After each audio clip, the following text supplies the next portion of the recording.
Hey everyone, Marlena here from EduGladiators, and I am so happy to have Colleen Skiles here with me as well, and Sean Thom, two of our warriors.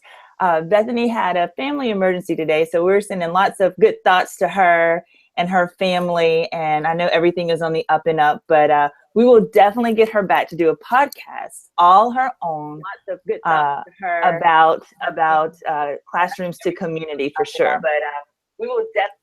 There we go. So I have my laptop going as well. You might have heard that. So if you have any questions or any thoughts, we're definitely going to just kind of do an after the chat, get your thoughts and feelings on it, and more than what 140 characters can capture. Definitely drop it in the live chat, and we'll definitely talk about those things. So to get us started, Sean and Colleen, first of all, tell us a little bit about yourselves, because there are folks that may not know who you are. So my name is Sean, and I have spent 6 years teaching middle school science, served 2 years as a principal of a special education school, and now I kind of have a hybrid teacher administrator role, teaching 3 8th grade science classes a day in the city of Camden, and also doing teacher evaluations and observations. Awesome. Awesome. All right, Colleen. Hi, I'm Colleen Skiles. I'm a teacher in the St. Louis metro area. I taught social studies for 12 years, and now I teach modern language 6th through 8th grade. I'm also the president-elect of the Missouri Council for Social Studies and a Google certified educator. So welcome everybody this morning. Awesome. Awesome. Thank you guys for joining in. And again, we'll have Bethany on a separate podcast, all our own, so she can dive deeper into her philosophy on education and discipline.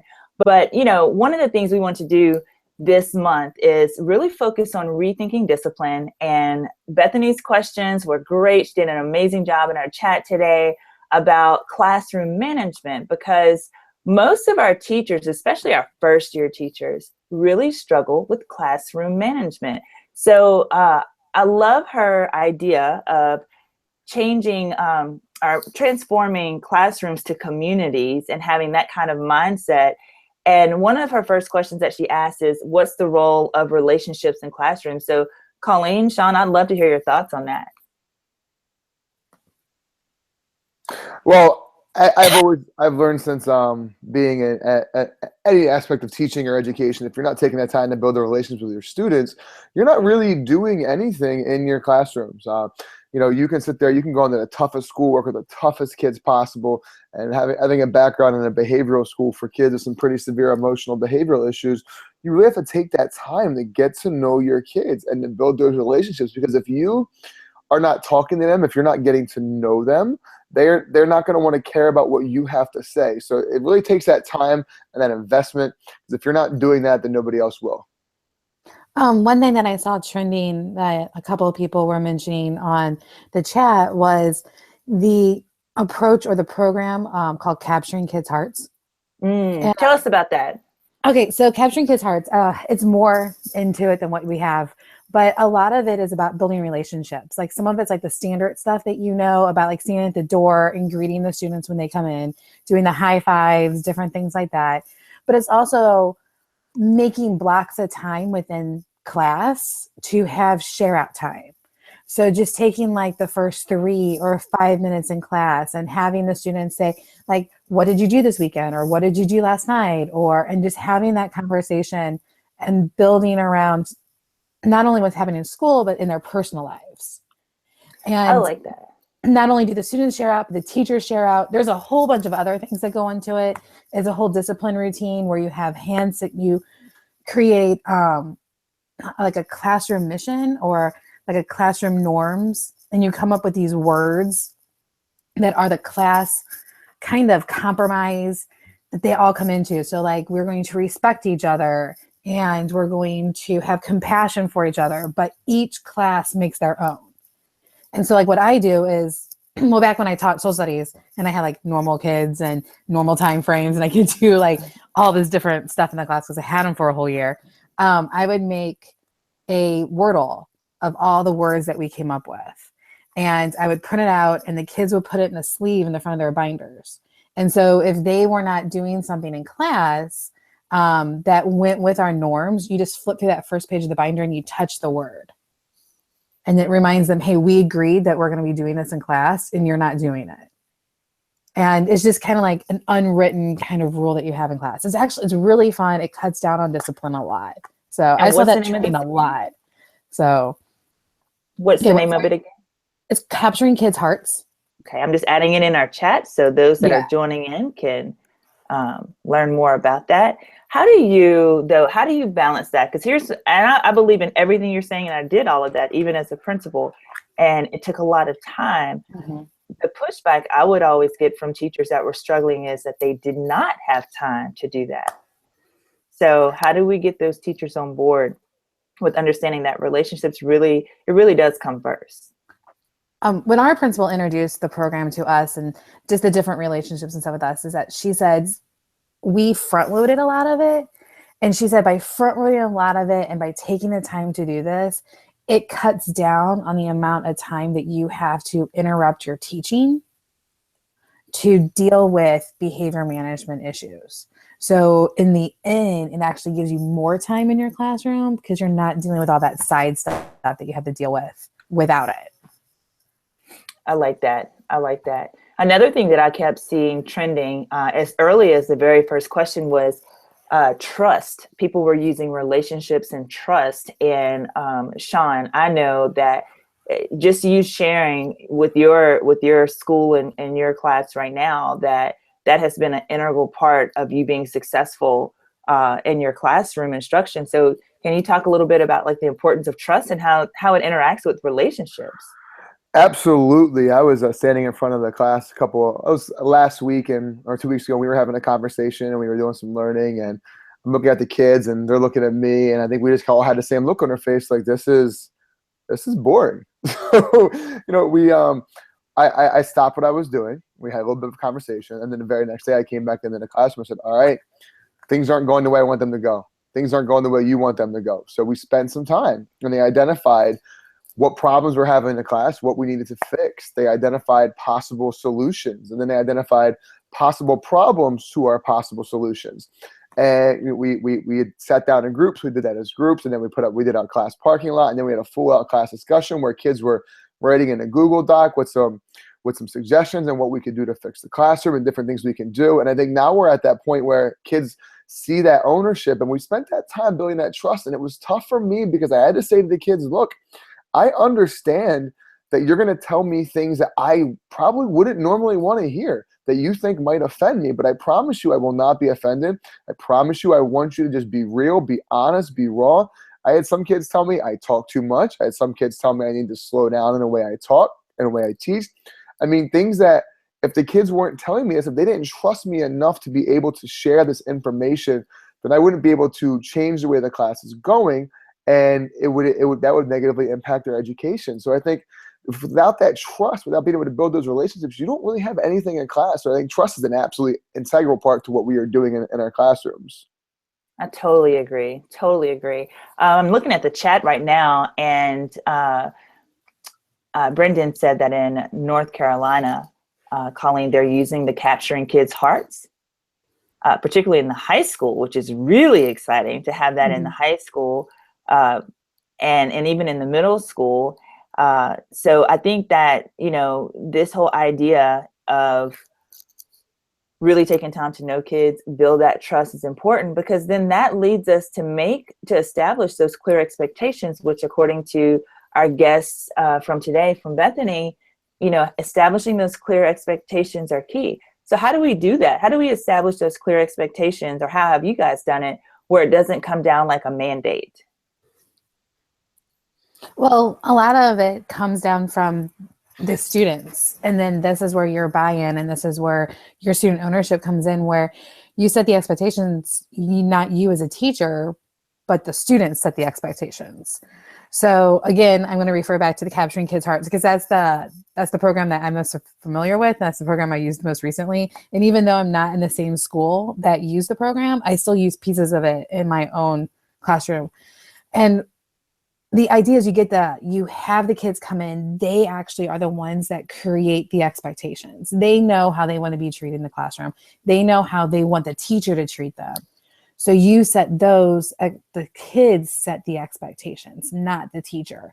And then that way it doesn't sound like a mandate. It comes from them, and they actually have more buy-in and more ownership with it. And like I said, with the capturing kids' hearts, you just had to point to the word and the kids know, oh yeah, I made that social contract with this classroom. So I need to stick by it, and I need to shut myself down right now. Absolutely. I love that. And, you know, and Bethany's third question was, how can we make sure kids have ownership? And I think exactly what you said, Colleen, you know, making sure that they're part of the process. And I saw a lot of folks tweet about of the process. Sean, how did you make sure, especially in your transition back part-time to the classroom, how do you make sure that your kids are part of that process of establishing those clear expectations? Well, I think I just kind of came back into the classroom doing what I did as a principal for 2 years. And one of the things I shared out in the chat today, I think was during the first question, is the expectations I've had. And something I got from a Challenge Day. If you've never heard of Challenge Day, I highly suggest you check them out. But they have 7 Challenge Day norms. And I had this poster hanging up in my office. I had it hanging up in my classroom before I became an administrator, and it's back in my classroom now. And they're the classroom expectations. And they're very simply, be inclusive, no put downs or teasing, compliments and love encouraged, listen with your ears and heart, be open-minded, drop the waterline and get real, and finally be the change you wish to see in the world. And we start off by just talking about those. And those are our classroom norms and expectations, but each classroom defines individually what those mean to them. And then we got to have those conversations revolving around all those and just what that means to the students to allow them to be able to verbalize how they think and how they feel. And I think that's been very helpful for me with my kids. I work in Camden, New Jersey, and you know, just coming into that environment, it's tough when you're new to that environment. It's actually my second stint in the city, but you know, it's just big to be able to come back in there and get those expectations down pat and get your students to be able to not only buy into them and accept those, but also be able to self-monitor and monitor each other in the same time. So I think it's just really important to kind of be consistent and allow them to be a part of that process, like Colleen said. Absolutely. You know, one of our mic drops today from EduGladiators was from one of our first-time visitors, our participants, Danielle Joseph. And Danielle is a teacher, and she considers herself definitely an advocate for student voice. And Danielle said that you've got to get to the heart before you get to the brain. And that really resonated with me. And in our live chat, Bethany and Leah and Karen are talking about that very thing. You have to get to the heart. And so I know Bethany is a big energy bus. Her school is an energy bus school. And if you haven't heard of that, that's another great resource to kind of help your school rethink and reset how they feel about classroom management and creating that community feel. So I really love that, getting to your heart before you get to the brain. What do you guys think about that? You have to get to the heart before you get to the brain. The kids, our school has posters that is for the teachers in the teachers lounge that says, if the kids don't think you care about them, they're not going to listen to you. Absolutely. They don't care what you say. They don't care what you're teaching about. They don't care what your content is unless they already know that you care about them. So you have to get to their heart. You have to make sure that they know that you care before they're even going to care what you have to teach them. Absolutely. Exactly. And I think we also need to recognize and remember that, you know, we talk all the time about Maslow's needs before Bloom's hierarchy, right? We talk all the time about that. And I think we need to recognize that one of the most basic human needs is feeling loved. And so many of the kids that we have coming into our schools nowadays they're struggling for something or other at home. And we need to be able to give them that love and that attention that they need, because if we're not giving that to them and we're not there for them in ways that they genuinely need, we can't expect them to care at all about what's going on in the classroom, because we are not meeting their needs. So I think, you know, that heart before anything else is definitely important. I know this sounds really strange, and I'm going to bring it back around, but last night my husband and I stayed up late, you know, with a baby. You can only do that a couple of times. And we watched the movie, The Accountant, with Ben Affleck. Yeah, I haven't seen that. There's a really good scene in there between Ben Affleck and Anna Kendrick, where what they're talking about is that humans just need a connection. And even though Ben Affleck is an autistic man, Anna Kendrick even brings up, she was even searching for that connection. Like she wanted that Vera Wang dress because she needed to have that connection with other people. And it wasn't even just about the dress. It was about the connection. And I think all our kids are searching for that.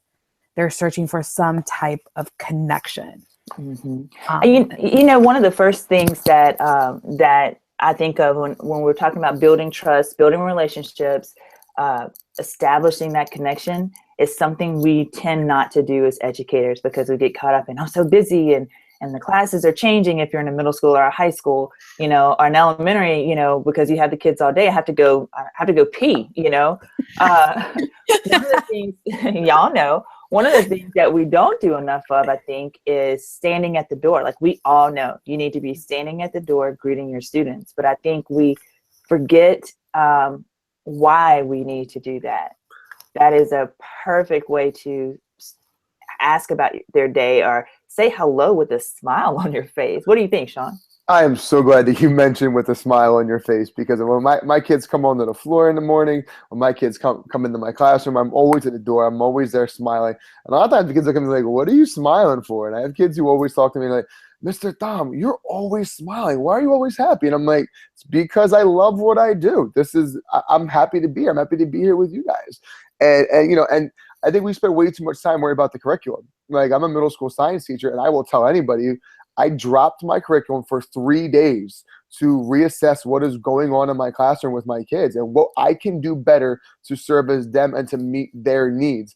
And not only that, but to also get them to think about what they need as learners, as individuals. And I don't care what anybody has to say about that. Like that is more important than anything else. It's meeting the needs of our kids where they are. The curriculum can wait. I tell all my teachers that. Get to know your kids, be a part of your kids' lives, and everything else comes after that.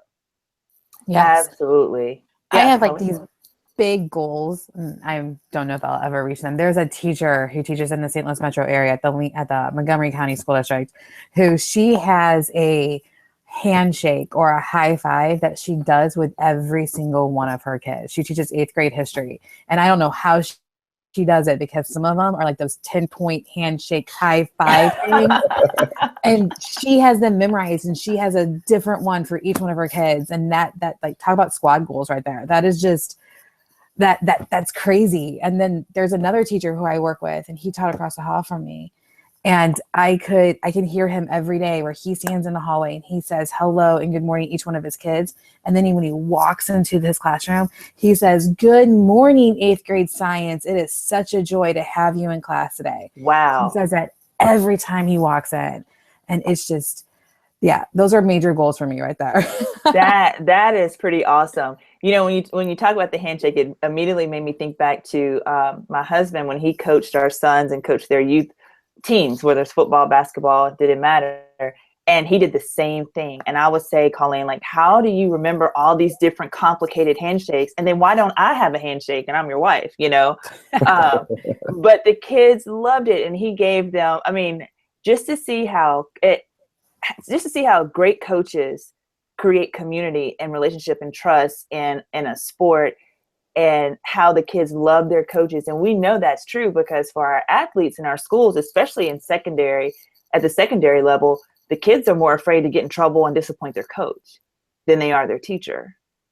So I think maybe we can learn a lot. How often have we had coaches come in and lead some in-house PD on how they build community on their teams and what lessons we can take from that and bring it to our classrooms? Just a thought. I love that. I love the hand job.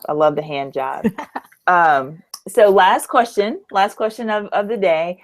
You know, Bethany put Q4 as being, you know, how important student voice is in classroom management. And, you know, as EduGladiators, how can we ensure that our kids always have a voice? What do you think?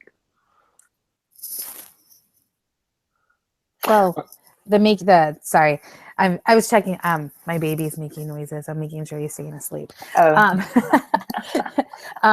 the major thing is like I said, like have the students be the ones that set the expectations.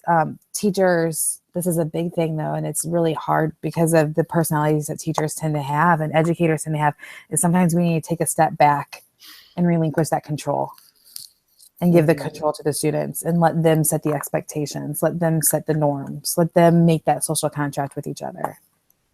And they can even help monitor each other. Like I've heard my kids would say, well, you know, we're not supposed to do that, or you need to be doing, like they would help self-correct or self-monitor each other in that. And allow that. Some teachers, like I walk past the hallway or I'll be like observing another teacher and I can hear them like correct the student who's trying to correct the student. Right. And it's like, no, just let them go. Yeah, just be quiet, you know, lower our voice and let's let the student's voice be heard. What do you say, Sean? I say if you're the one standing in front of the classroom doing the majority of the talking, then you're doing the least amount of learning in that environment. And I think the more you allow your students to have that voice, the more you learn about them and the more they learn. So there's something that we all need to do a better job of, because let's be honest, it's a lot easier, it's a lot safer to be in the front of the room doing this and doing that. But when you kind of step back and give the kids the control, that's where you see who your students are. That's how you generally get to know them. That's how they get to know who they are as people. And you learn their strengths, their weaknesses, and they learn it too. And then they can work to better themselves, and you work to better yourself as you're developing that level of leadership. I mean, as a former administrator, you know, you give some guidelines, but you don't just go in there and talk at a teacher after a post-observation conference, right? You go in that conference and you ask them, you talk about things. You won't just sit there and talk the whole time, but yet teachers want to do that same thing. So the way people learn, we're not normally teaching that way. So I think we need to do a better job of doing that. Absolutely. And you know, I saw a couple of posts and a couple of people ask about, you know, what are additional resources. I think we gave a lot of resources today, and I really appreciate that. Thanks so much, Colleen and Bethany with the Energy Bus online about how they could improve their classroom management and really build those communities. I do want to say just real quickly that don't underestimate the power of a great story. Now, as you see behind me, I read a lot, and I am excited about that, because what I would do as an English teacher I would purposely choose my novels or my short stories to reflect something that either we were dealing with as a class or dealing with as a school, and letting the kids see how other kids their age handle things in literature was a great way for them to make that connection, like, oh, well, sometimes I'm like this character, or sometimes we act like this situation. And it really helps them look from the outside at a particular issue or topic and help make some course corrections as well. Do you guys use any literature to help establish some of those norms?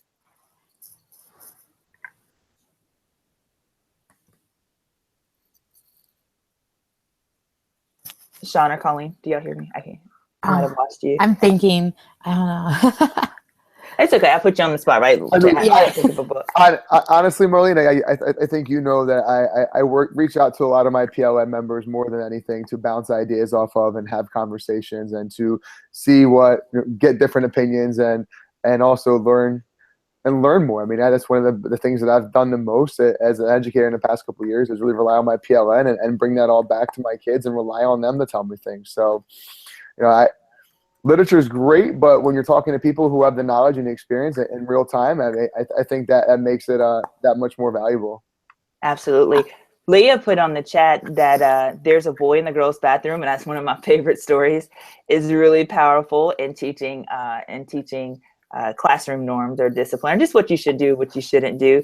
If you're in the elementary, there's a plethora of picture books, you know, no matter K through 5th grade, but there are a plethora of picture books, especially for the younger ones, that I know a lot of elementary teachers will use to help show their students, you know, how they kind of reinforce how they should behave and like what's being a great citizen and a great friend and a great classmate is. So pretty awesome there. Well, guys, look, we are at the end of our time. I am so appreciative of both you, Colleen, and Sean for jumping in, filling in for Bethany today. Bethany, again, we're wishing you Lots of positive thoughts for your hubby, and hoping he's feeling better. And we will have Bethany back. If you enjoyed today's podcast, be sure to share it. If you enjoyed today's chat, and I've already got several DMs, can you please archive it? We archive with Participate. So, and I will put the link there as well. We love having that partnership with them. So you can check out the chat and also earmark some of the resources that are mentioned in the chat. If you're live today with us, the live chat is just complete fire. Sean, even some of your students have jumped in the chat, and you know I always love that. So thank you guys for jumping in there. But we also had some great resources listed in the chat. Next week is going to be really, really fun. Next Saturday, we will talk about rethinking discipline. And in this way, we're going to talk about really breaking that school to prison pipeline. We're going to talk about restorative justice. So if that is something that you do currently, you definitely want to jump in and share. Be lots of opportunities to share. And if that's not something that you do, but you're curious about, definitely want to jump into the Restorative Justice EduGladiators chat next Saturday, 10:30 a.m. Central, 11:30 a.m. Eastern Time. Ryan, Jackson, and I will be dropping the questions from that, and it's going to be powerful. I am such a fan of restorative justice, and it's going to be powerful. You definitely don't want to miss that. So, and then the last week of January, in our Rethinking Discipline series, we're going to talk about PBIS with Dr. Sine Bell. So that'll be fun as well, and really looking forward to that. So everyone, hope you have a great rest of your weekend. If you're somewhere cold or chilly, make sure you go to the grocery store now in case you get snowed in, and have fun with your family and friends, and take care. And we will see you next Saturday. Thanks, everyone. Thanks, everyone. Bye. Thank you. Shout out to my Promise kids.